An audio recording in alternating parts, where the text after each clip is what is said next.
Thanks for joining us for this episode. And I wanted to remind you that you actually can watch video versions of each episode by subscribing to the Church Advance YouTube channel. All you got to do is head over to youtube.com/@churchadvance or see the link in the show notes, and you can subscribe to our YouTube channel there. Of course, you can follow us on Apple, Spotify, or wherever you may be listening to podcasts, but wanted to give a special plug for the video version. Well, I'm really excited about getting to today's episode as we continue to advance a reformation, a fellowship, partnership, and gospel hope amongst Bible-believing pastors and churches. This is Church Advance with Bryan Sams.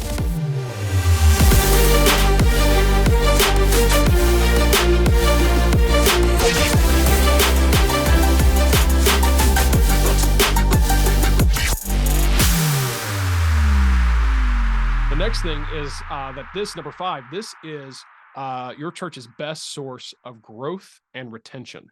Yeah. So again, back to that thing, they come one time because they were invited, second time because they like it, third time because they're connected. Look, no matter how good your church is, ultimately, if somebody's not connected, they are easy to lose. The Rick Warren quote was, "It closes the back door of the church." I have seen less attrition this year than any year I've been here at church. And I really do believe it's because of the groups. I believe it's spiritual, it's numerical, and it's retention. And it's all about that word connection, or another word would be engaged. You could say groups is engagement, serving is engagement. And when you put all these things together, if you feel like you've got community, you've got friends at church, you've got people that you're with at church, it's going to be much more difficult to just uproot and leave a church. Because that's where your family is. That's where your friends are. And if you're just walking into a crowd of 1,000 people to see the show on Sunday morning, you're not necessarily connected. Easy come, easy go. Yep. And that's exactly, I can personally attest to that. There were a couple of years where I attended a church that different than the one I'd been going to for years. And by my own choice, it wasn't, the church had connection groups and they invited us and advertised them and everything. But by my own choice, I never got involved because I didn't know if I want to stay there long term. But yeah, so every day, or every Sunday rather, I'd walk in, I'd participate in the worship service, and I'd leave. Then when it was time for me to, once again, I felt God leading me to actually go back to the church I was at originally. It was easy for me to just walk out the back door, as you say. Right. And again, for me, that happened to be just the best thing for me at the time. But so maybe not the best analogy and example there, but I'm just saying, like, I can personally relate to that yes, had I gotten Okay, let me ask you a question. Did Yeah. anybody, when you went back to your home church, did anybody from the other church reach out to you in any way and talk to you? Interestingly enough, the lead pastor actually did. He reached out to 'Cause me you after a few weeks. But the reason I think that he was able to notice was because I did check my daughter into childcare. And so because that check-in process wasn't happening, they must have got some type of notification through their, planning center, or whatever they're using. And but he did. He reached out and I explained. Which is and he was cool with it. amazing. Yeah. Which is absolutely amazing. Yeah. But if you would have been in a small group and missed a couple weeks, somebody Oh, yeah. would have been texting you. And by the way, just a side note for all of you that use Planning Center or something like it, he just gave you a clue that you should be using. We have those numbers every week. Who's here, who's not been here, who's missed 2 weeks, who's missed this week. And that should be being touched on by the leaders of that department. And it shows that you care. And good for that preacher, man. Whoever that guy is, good for him. Yeah, and he's great, and I was really appreciative of it. But that was probably a good 2 months after I'd stopped attending. But like you said, had I been in a small group, I'm sure within a couple weeks, they would have been reaching out and been like, "Hey, absolutely. where you been?" So that gives me a quick question. In your case, what would you rather see? And again, obviously, both would be best, I know. But what would you rather see? Somebody who faithfully attends worship every single week without fail, or somebody who is plugged into their group faithfully? Wow. That's such a great question. I'm going to have to take the easy answer out because I think the dichotomy is one is more important than the other. The truth is they're both equally important. And the fact is, what we have valued, sadly, historically, is the worship experience and the number of people that are coming on Sunday morning. Yeah. The weakness of that is It doesn't consider this other thing that's super, super valuable and important. Me, I mean, selfishly, I'd rather see the crowd at church. I mean, Of but course. as Yeah. far as their long-term health, I think it's beneficial for them to be involved in both. Yeah. But I tell people every Sunday, if you're not connecting in a group, you're missing out on one of God's richest blessings. I mean, we talk about Mm. it all the time, and again, we've seen it. We've seen since March of 2023. That's when this is 2023, and it is currently July of 2023. That's what 5 months, 4 months. We have seen our numbers increase from 41 to over 100 Wow. in connection group. Wow. And that's because we're putting emphasis on it. Yeah. And I really think it's bringing stability to the church. So Yeah. it's hard, very tough question to answer, but I think the dichotomy that some guys do is you need one or the other. No, you don't, man. Really, if you look at Acts 2, you need all of it. Mhm. And I think if we don't address this subject, we're going to continue to limp along. Yeah, absolutely. Well, I kinda put you on the spot there, just a Nah, question popped in my head. that's a tough I question, think you but answered it well. I Well, appreciate that one. yeah, so that actually does make me, wanna circle back to something that we touched on earlier in the conversation, because you touched on this just now. We're talking about retention and growth. What's the metric everybody wants to use for growth? Well, main worship attendance. But, earlier, in the conversation, you mentioned a few areas of metrics. You said giving, serving, group connection. I don't believe, if I remember right, that the actual number of people in church every week was actually on that list. I mean, not to say it doesn't factor in, It's but not. so I think it's a good time to hit that again of what In are those fact, metrics you're watching? yeah, okay. So Carrie Newhoff said engagement is the new attendance. That is a Yes. tremendous statement. How do you know somebody's engaged in your church? There's only three ways to know: give, serve, connect. Groups, growth. Mm, We use the word connect. Give, serve, connect. yeah. If somebody's not doing all of those, they're not connected. They're not engaged. And you may run 1,000 people, but if you only have 100 people doing those three things, you're in trouble. You're in Yeah. trouble long term. So I'm looking at healthy metrics being 50% of our adults who give, serve, and are in connection groups. And we're there. Praise God. We're Yeah. there right now. We have 50%. They might not all 50% be doing all three, but over 50% are in each of those categories. And our most predominant one is serving. We have Mm, 163 volunteer positions being filled each week wow. at our church. And our adult, I mean, we don't even, sometimes we don't have that many adults in worship. I know we usually have about 200 plus in total worship, but as far as members and regular attenders, we have 267 members of regular attenders of our church right now. Yeah. And I'm throwing numbers out there because I keep up with this stuff. It's Yeah. important. Like I can tell you right now, we've had 123 members join since in the last 18 months from this recording. I know that we've had 177 new profiles created in Planning Center in 2023. Mm, I know that there's 163 people that are involved in this. I know that there were 85 different people, different adults that gave in last month. I'm wow. watching that stuff. I am Yeah. watching because I want to know how healthy. Because the only reason that we this is a true story. The only reason we measure attendance on Sunday morning is because I'm debating about when I need to pull the trigger on 2 services. Yeah. Yeah. I wasn't even counting for the longest time, but Mhm. finally I'm like, man, we're starting to get crowded. What are we going to do? What's the real number here? Yeah. And then we're counting parking spaces too, because that matters. But I mean, that's Yeah. the only reason we count. I Well, count the other numbers because they're more important.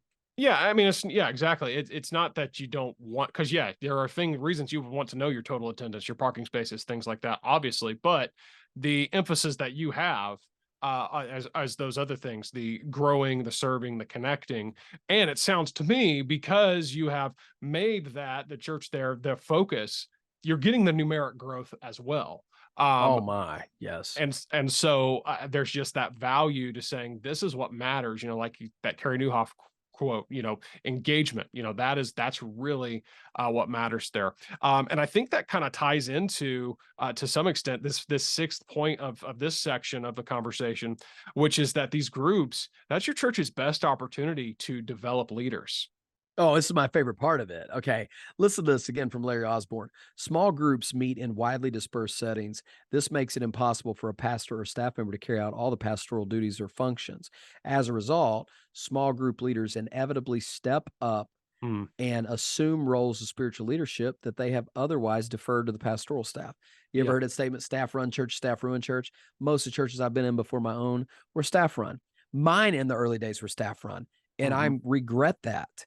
The church should be building itself up in love. Now, here's the fact, okay?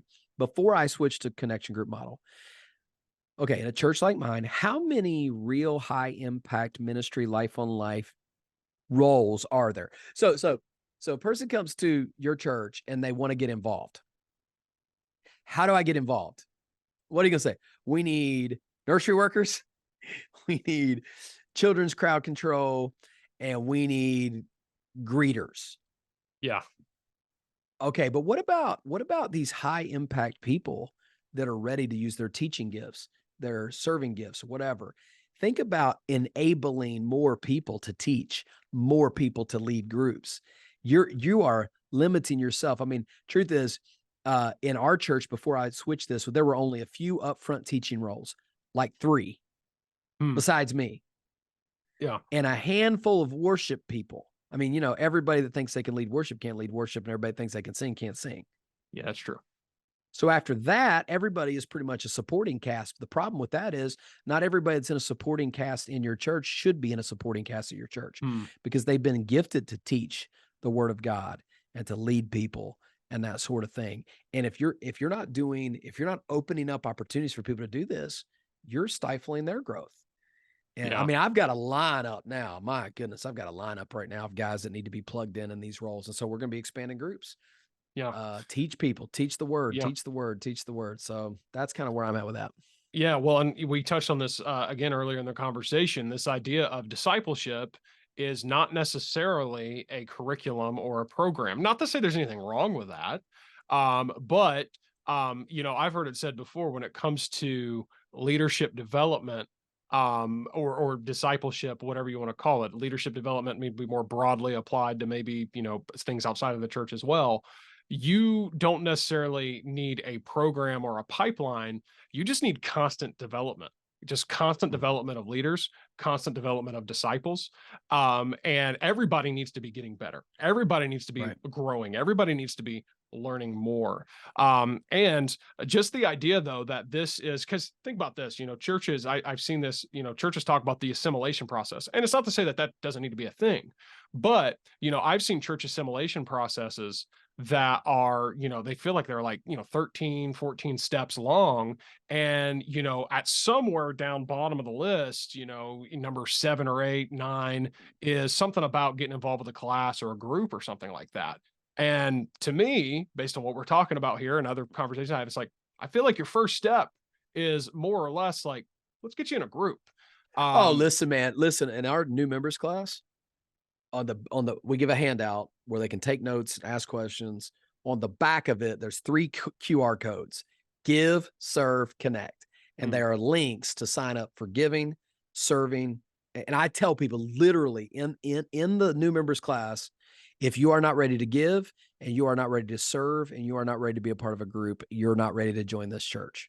I mean, I just mm, tell them. I mean, I yeah, just say, here, look, I'm not trying to discourage you from being a member of the church. I'm just telling you, this is not a country club.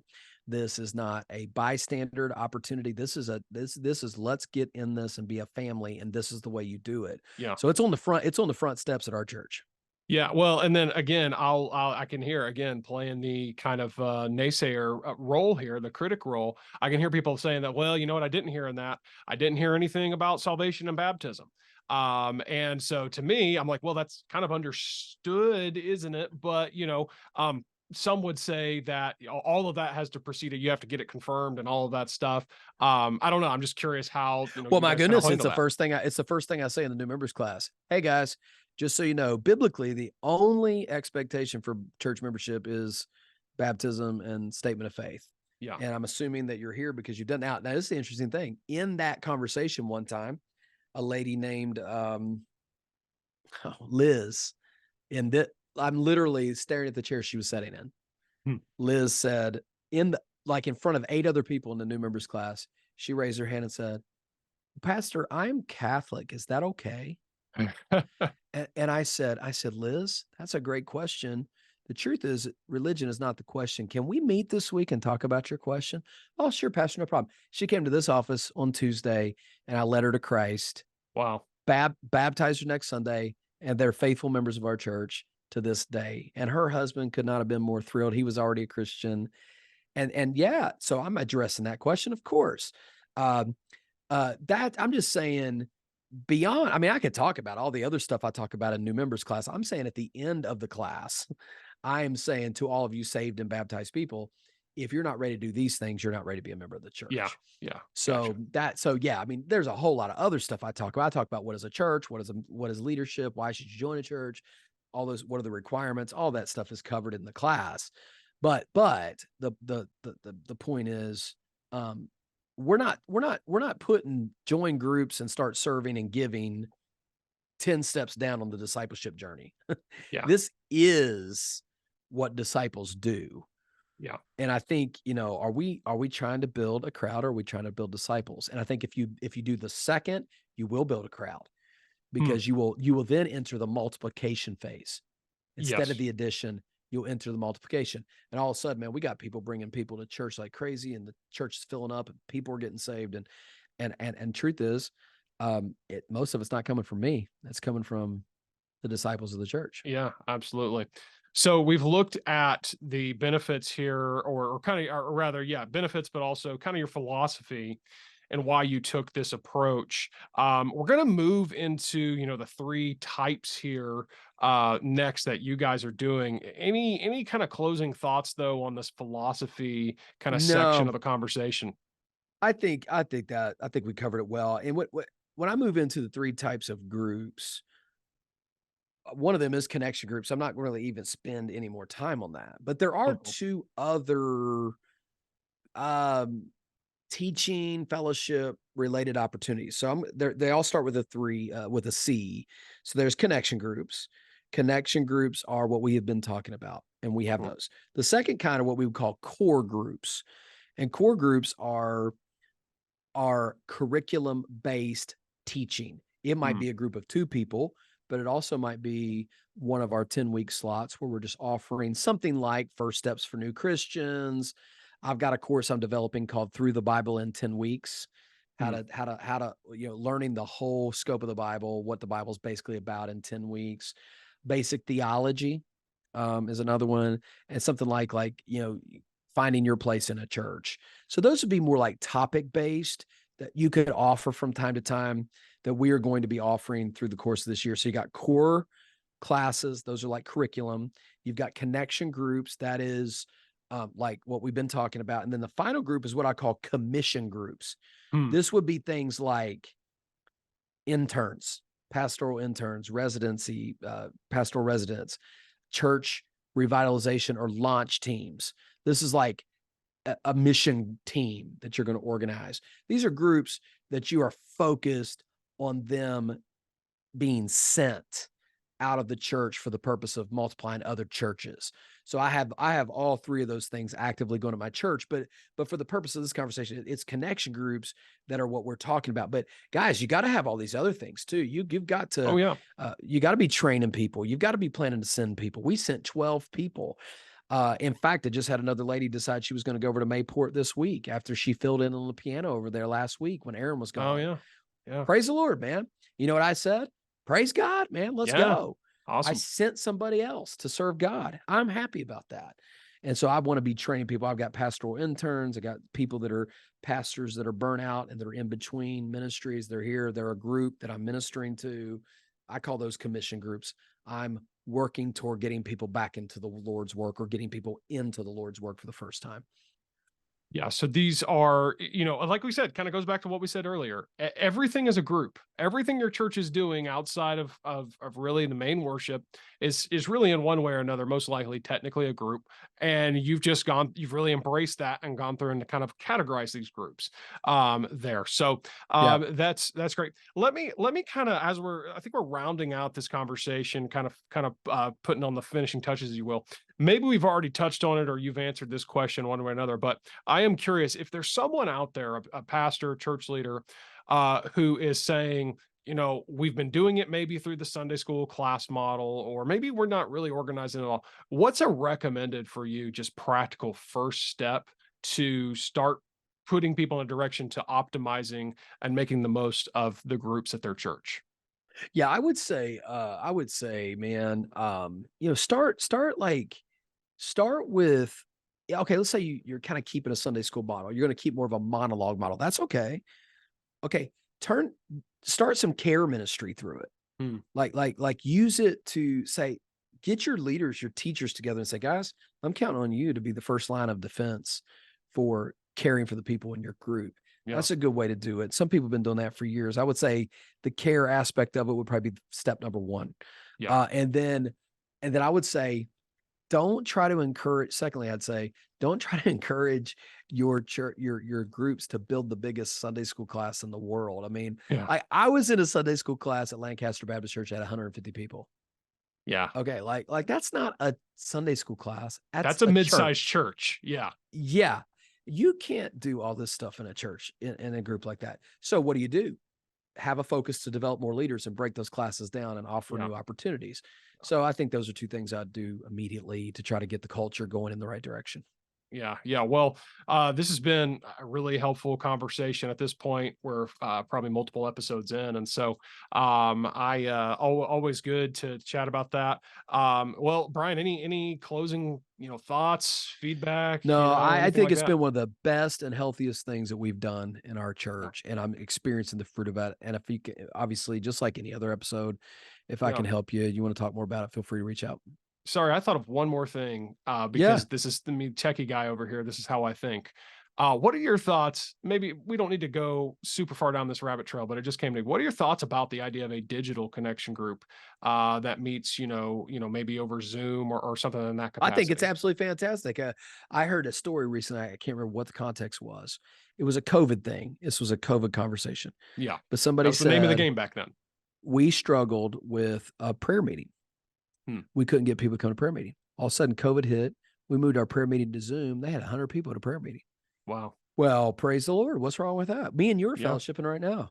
We yeah, could we are. talk. We've talked off the air about tons of things Mm, related to life and family and decisions. And why not? Why yeah, not take advantage of yeah. that? I think it's fantastic. So my answer would be, yeah, for sure. Yeah, Why not? yeah, yeah, Yeah. and, my thought on that is, I think obviously when you can be in person, it's ideal, but there are a lot of people out there who it is easier for them to just click on join a Zoom call or a FaceTime or whatever it may be, than for them to commit to go to a location. So I think it's might be a good practical, first step, if you will, to get people acclimated with the idea of, hey, just be involved with a group, and then maybe they can graduate to something, more in person down the road. But anyways, I just That's wanted to chase that rabbit there for a I think minute. that's good. Well, guys, hey, listen, man, thanks for joining the conversation. And we look forward to next week at the Church Advance podcast. God bless you guys. Hey, thanks so much for joining us for this episode. And until next time, I want to remind you that you can subscribe to our YouTube channel where you can actually watch video versions of each episode. The video version is also available on Spotify, so make sure to follow us there. You can also catch the audio on Spotify, Apple Podcasts, Google Podcast, and wherever you may listen to podcasts. If you want to connect with Bryan, then simply head over to his website, bryansams.com, where you can reach out, ask a question, and get connected there.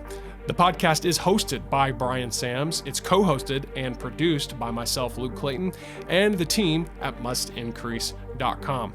Thanks so much again for joining us. We look forward to seeing you in the next episode as we continue to advance a reformation, a fellowship, partnership, and gospel hope amongst Bible-believing pastors and churches right here on Church Advance with Bryan Sams.